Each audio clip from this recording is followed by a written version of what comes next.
Un petit essai rapide, là, une comparaison dans un même champ. Regardez visuellement ce que ça peut représenter des fois, l'effet d'un couvert dans un champ.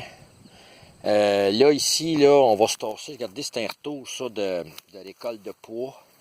Ça, ici, là, c'était le vis-à-vis d'un andin de pois qui restait là. Ça, ici, on voit le lin. Ça, c'est la clôture à neige végétale qui est en train de s'installer pour installer le blé d'hiver.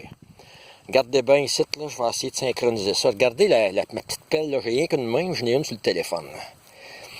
Là, je suis en train de sortir de la terre, quand même plus ferme, quand même, tu sais, la terre, tu vois, là, elle est super belle, là.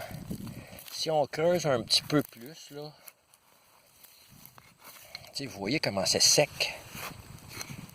Quand on parle de changement climatique, de garder l'eau, et surtout protéger le sol par rapport à la chaleur. Tu sais, vous voyez, là, tu sais, la terre est quand même belle, mais tu vois très bien là, que c'est sec. On va juste se tasser ici. Souvent, on va dire, t'es chanceux, t'as eu de la pluie, l'autre, il n'y en a pas eu. On va se tasser là, juste 3 pieds à côté.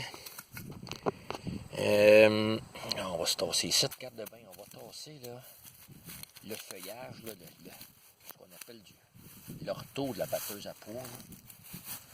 Regardez bien ça.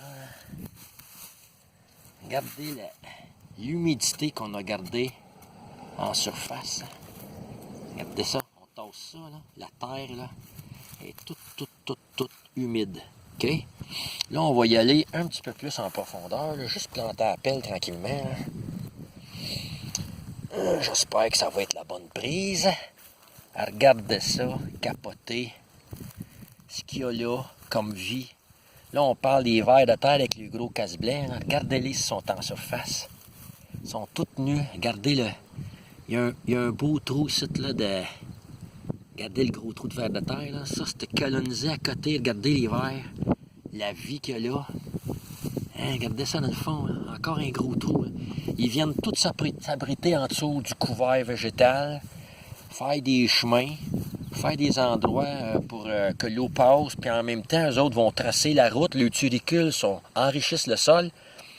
Puis sont responsables d'un paquet de micro-organismes qui va tourner. Vous voyez l'humidité qu'il y a là? Juste parce qu'on a gardé. Regardez ça. Regardez là. Regardez pas si vous les voyez bien. Hein. Regardez le paquet de vers de terre qu'il y a là. Là. Ça bouge à côté. Hein. C'est ça qu'on appelle un sol vivant. C'est ça le principe de dire, ben aujourd'hui, le sol, la crème solaire de notre peau, mais la crème solaire du sol, c'est de le garder le plus possible couvert avec des plantes. Là, dans le cas ici, c'est du lin dans lequel on va semer du blé d'hiver d'ici une journée ou deux. Mais c'est vraiment visuellement, là, ça parle là, de voir tout ce beau monde-là. Tu sais, ça ferme ici, là, il y a 500 tonnes de vers de terre qui manipulent 500 tonnes de sol quotidiennement, sans aucun pétrole, sans aucun outil. C'est juste des vers qui travaillent et qui font le job.